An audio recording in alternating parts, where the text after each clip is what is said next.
하나님의 말씀 보겠습니다.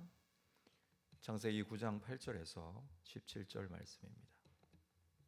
창세기 9장 8절에서 17절 말씀 한 절씩 교독하겠습니다.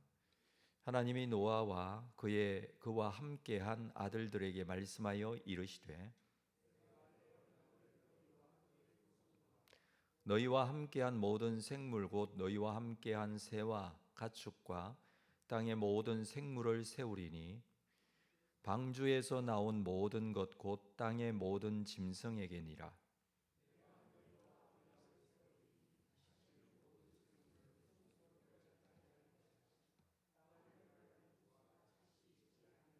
하나님이 이르시되 내가 나와 너희와 및 너희와 함께하는 모든 생물 사이에 대대로 영원히 세우는 언약의 증거는 이것이니라.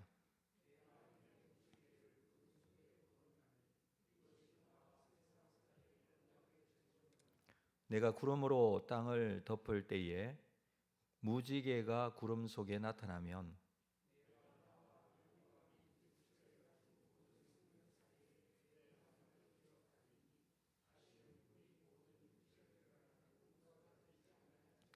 무지개가 구름 사이에 있으리니 내가 보고 나 하나님과 모든 육체를 가진 땅의 모든 생물 사이에 영원한 언약을 기억하리라.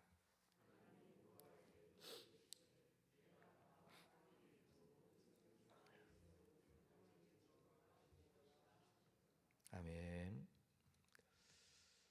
방주에서 나온 노아에게 하나님께서 몇 가지 말씀을 하십니다. 새롭게 시작되는 삶에서 하나님께서 새롭게 말씀하시는 내용들이 여기에 포함이 되어 있습니다. 이 창세기 9장 1절에 보면 복을 주시며 생육하고 번성하여 땅에 충만하라 라고 하십니다. 에덴 동산에서 창조하신 이후에 명령하신 내용과 같은 명령이었습니다. 3절에는 모든 동물이 너희의 먹을 것이 될 것이라. 이제부터 육식이 가능해진 것이죠. 육식이라는 것은 이제 동물의 생명을 죽여서 취할 수 있는 음식이기 때문에 이것은 이 육식이라는 것은 사실 하나님께서 주신 은혜라기보다는 지금 홍수 이후의 생활에 대한 어떤 양보 사항이 아닐까 이렇게 생각을 합니다. 육식을 할 수밖에 없는 그런 상황이 된 것이죠. 그렇지만 피채 그것을 먹지 말라라고 하십니다. 그리고 오늘 말씀에서는 무지개 언약을 말씀하십니다. 하나님께서 사람과 지금까지 언약을 세우신 적은 없습니다. 물론 언약에 가까운 예가 있었죠. 아담에게 동산의 모든 나무의 열매는 먹되 선악과를 먹지 말라 하는 명령이 있었습니다. 이것은 선악과를 먹는 날에는 정령 죽게 될 것이라는 이 금지령, 경고가 담긴 금지령이었습니다. 이것은 아담과 약속한 것이었는데 이제 하나님께서 제2의 아담이라 할 수 있는 노아, 이 노아와 함께 새로운 언약을 맺으십니다. 노아는 새로운 인류를 시작하는 그런 의미가 있는 인물이라 할 수 있을 것입니다. 이 제2의 아담이라 할 수 있는 노아에게 이 무지개 언약을 세우시면서 그 약속의 내용을 주십니다. 자, 9절에 보면 내가 내 언약을 너희와 너희 후손과 너희와 함께한 모든 생물 곧 너희와 함께한 새 가축과 땅의 모든 생물에게 세우리니 방주에서 나온 모든 것 곧 땅의 모든 짐승에게니라. 이 언약은 노아뿐만 아니라 노아의 후손들 그리고 함께했던 모든 생물, 짐승들과 함께 세운 언약이라는 것이죠. 11절 내가 너희와 언약을 세우리니 다시는 모든 생물을 홍수로 멸하지 아니할 것이라. 땅을 멸할 홍수가 다시 있지 아니하리라 라고 합니다. 다시는 홍수로 멸하지 않겠다라는 약속입니다. 자, 이 언약은 모든 노아뿐만 아니라 그 이후에 있을 모든 후손에게도 해당이 되는 언약이었습니다. 그리고 짐승까지 이 언약의 대상이 됩니다. 다시는 홍수로 심판을 하지 않을 것이라는 하나님의 약속이죠. 그리고 그 약속의 증거로 무지개를 주셨다라고 합니다. 12절에 하나님이 이르시되 내가 나와 너희와 및 너희와 함께 하는 모든 생물 사이에 대대로 영원히 세우는 언약의 증거는 이것이니라. 13절 내가 내 무지개를 구름 속에 두었나니 이것이 나와 세상 사이의 언약의 증거니라. 소위 말하는 이제 무지개 언약이라는 것을 이렇게 세우게 됩니다. 내 무지개를 구름 속에 두었나니 이것이 언약의 증거가 되겠다라고 하십니다. 물론 이 말씀을 보고 홍수 이전에는 무지개가 없었는가 이렇게 질문하는 사람이 있습니다.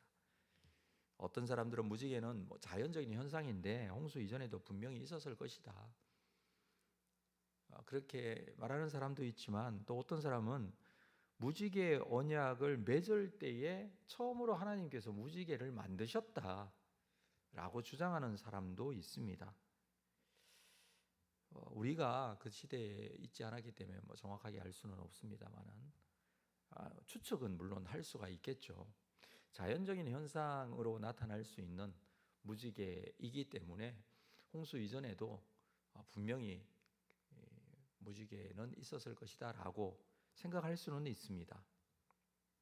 그렇다고 해서 하나님께서 이 노아와 언약을 맺으실 때 무지개를 만들었다라고 주장하는 것이 잘못되었다, 틀렸다라고 말할 수는 또 없겠죠. 자, 더 중요한 것이 있습니다. 그것은 이 순간부터 이 무지개가 인류와 자연의 보존을 위한 새로운 의미에서 하나님과 맺어진 무지개 언약으로 주어지게 되었다라는 것입니다. 언약이라는 것은 하나님과 인류와의, 사람과의, 특별히 오늘 본문에서는 노아와의 약속이 될 것입니다. 그 약속에 무지개라는 것이 사용이 되었습니다. 그래서 이것이 더 중요한 것이죠. 무지개는 하나님과 노아의 언약의 증표였다라는 것입니다. 근데 이 무지개라는 그 단어가 히브리어 원문에 보면 케세트라는 단어를 쓰고 있습니다. 영어로는 레인보우라는 단어이죠. 히브리어로는 케세트라는 이 단어는 그 뜻이 활이라는 뜻입니다. 활. 물론 영어에도 레인보우에서 보우가 활이죠. 활이라는 것은 전쟁이나 사냥에 쓰는 그런 무기입니다. 적대적인 행위에서 사용하는 무기에 해당되는 것이죠. 자, 이것을 구름 속에 두시겠다라고, 하늘에 구름 속에 두시겠다라고 말씀을 하십니다. 하나님이 세상을 심판하시면서 사용했던 그 무기를 더 이상 사용하지 않겠다라는 의미로 구름 속에 두시겠다라는 말씀이시죠. 근데 그 구름 속에 두시겠다, 하늘에 두시겠다, 그리고 비가 올 때는 그 무지개가 나타나게 됩니다. 나타나게 되는 그 무지개의 모양이 항상 동일합니다. 그 모양은 하늘을 향해 있습니다. 그래서 하늘을 향한 활의 모양을 가지고 있습니다. 활이라고 했을 때 그 방향이 하늘로 향해져 있다라는 것이죠. 이것은 더 이상 이 세상을 향하지 않고 하늘을 향해 사용하시겠다는 그런 의도가 포함된 것이 아닐까, 이렇게 해석을 할 수 있습니다. 하나님께로 화살을 쏘아서 하나님이 죽으시겠다는 언약이 무지개 언약의 의미라고 할 수가 있겠죠. 그래서 하나님이 죽으시면서 이 언약을 성취하시는 것, 그 의미는 창세기 15장에 있어서 하나님께서 아브라함과 맺으셨던 아브라함 언약에서도 나타납니다. 하나님께서 아브라함에게 짐승을 둘로 쪼개라, 쪼개어서 벌려놓아라 그렇게 명령하시죠. 그리고 그날 밤에 타는 횃불로 그 짐승 사이로 하나님께서 지나가시는 장면이 있습니다. 이 언약을 맺으실 때에, 그 약속을 어길 때에 이 짐승처럼 쪼개어 죽어도 좋다라는 의미의 약속이었습니다. 근데 그것이 아브라함과 하나님이 함께 지나간 게 아니라 횃불만 지나갔다. 타는 횃불은 하나님의 임재의 상징인데 하나님만 그 짐승 사이로 지나가시면서 약속을 지키겠다는 그런 언약에 해당되는 내용입니다. 이 약속과 같이, 이 언약과 같이 실제로 여전히 죄인된 우리를 살리시기 위해서 하나님이신 그 아들 예수께서 십자가에 죽으시고 약속을 성취하십니다. 둘 사이의 관계에 있어서 문제가 되는 이가 죽는 것이 아니라 그 둘 사이에 세워진 사이에서 문제가 생길 때에 하나님이 죽으시겠다라는 약속, 그것이 아브라함의 약속이었고 오늘 본문에 나타나는 무지개의 약속에서도 마찬가지이죠. 이 활의 방향이 하늘로 향해 있다라는 것은 이 부분에 대한 약속을 하나님께서 하시면서 하나님이 죽으시면서 이 언약을 성취하시겠다라는 내용인 것입니다. 마찬가지로 아들 예수께서 십자가에 죽으시면서 우리를 위한 그 약속을 이루어 주십니다. 문제는 사실 우리에게 있었죠. 죄인된 우리가 살 수 있는 방법이 없지만 예수께서 십자가에 죽으시고 그 죄 문제를 대속하시고 우리를 살려주시고 하나님의 자녀로 삼으신 것입니다. 우리에게 꼭 필요한 것이 있다면 그 사실에 대해서 믿고 그 사실을 믿음으로 받아들이고 나의 죄인됨에 대한 인정, 그리고 예수 그리스도께서 죄인된 나를 위하여 십자가에 죽으셨다는 그 사실을 믿고 받아들이고 그리고 하나님의 자녀가 되는 것입니다. 그 믿음이라는 이 과정이 꼭 필요한 것이죠. 하나님께서 약속을 주시면서 우리에게 믿음을 요구하십니다. 노아에게도 마찬가지입니다. 무지개의 약속을 주시면서 믿음을 가질 수 있도록 하셨습니다. 하나님을 믿는 믿음이죠. 더 이상 홍수로 심판하지 않겠다. 홍수는 노아에게 있어서는 굉장히 중요하고 큰 사건이었습니다. 그 사건으로 인하여 노아와 그 가족 그리고 구별된 짐승 이외에는 다 죽을 수밖에 없었던 사건이었습니다. 그렇지만 하나님께서는 이 무지개 언약을 통해서 약속을 하셨고 그 약속대로 믿는 믿음이 노아에게 필요했습니다. 마찬가지로 우리에게도 예수 그리스도께서 십자가에 죽으시면서 우리의 죄 문제를 대속하신 것 너무나 분명한 사실입니다. 더 중요한 것은 그 사실에 대해서 믿음으로 믿는 믿음이 필요한 것입니다. 믿는 자에게 주시는 놀라운 구원의 역사와 은혜, 또 우리에게는 감사의 은혜가 있다는 것을 우리는 잘 알고 있습니다. 하나님께서 이렇게 하나님의 놀라운 그 사랑과 구원의 계획하심을 노아를 통한 무지개 언약을 통해서도 약속을 하셨고 그 약속을 이루실 것입니다. 계속해서 14절 말씀을 보면 내가 구름으로 땅을 덮을 때에 무지개가 구름 속에 나타나면 15절 내가 나와 너희와 및 육체를 가진 모든 생물 사이에 내 언약을 기억하리니 다시는 물로 모든 육체를 멸하는 홍수가 되지 아니할 것이라. 자, 이 무지개가 구름 속에 나타나면 하나님께서 내 언약을 기억하시겠다 이렇게 말씀을 하십니다. 이 말씀은 무지개는 사람을 위한 언약이기 이전에 먼저 하나님을 위한 언약이었습니다. 하나님이 무지개를 볼 때마다 노아와 맺은 언약을 기억하겠다 그렇게 지금 말씀하고 계시죠. 이 언약을 절대로 잊지 않겠다라는 약속이라는 것입니다. 16절에 무지개가 구름 사이에 있으리니 내가 보고 나 하나님과 모든 육체를 가진 땅에 모든 생물 사이의 영원한 언약을 기억하리라. 자, 이 무지개가 나타났을 때 하나님이 보시겠다. 그렇게 기록하고 있죠. 그리고 그 언약을 기억하겠다. 우리는 이 말씀을 보고 하나님께서 무지개 언약을 기억하시겠다라는 것을 잊지 말아야 할 것입니다.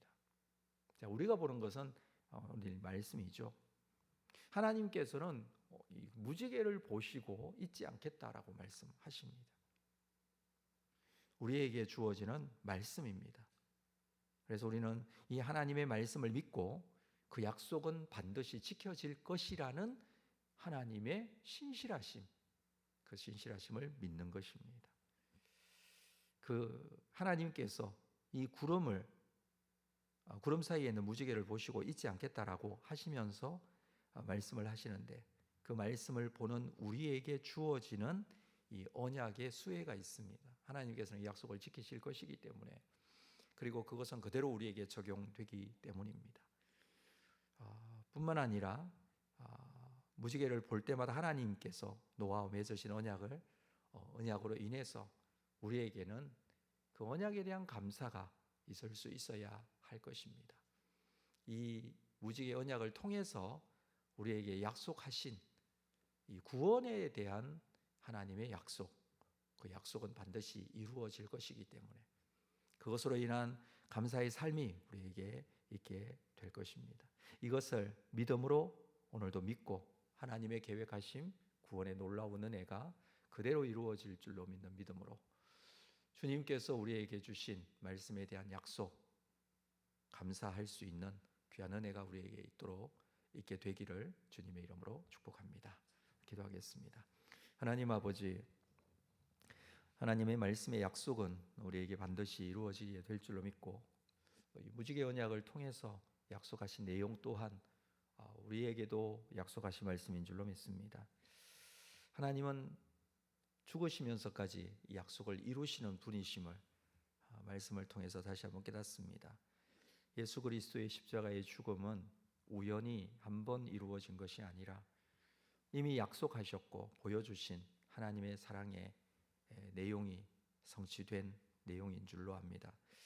오늘도 이 약속의 말씀을 우리가 붙들고 주님 앞에 다시 한번 세워지는 귀한 시간이기를 원합니다. 믿음을 가지고 구원에 대한 확신과 믿음을 가지고 주님 앞에 나아가는 귀한 은혜가 있도록 인도하여 주옵소서. 예수님의 이름으로 기도합니다. 아멘.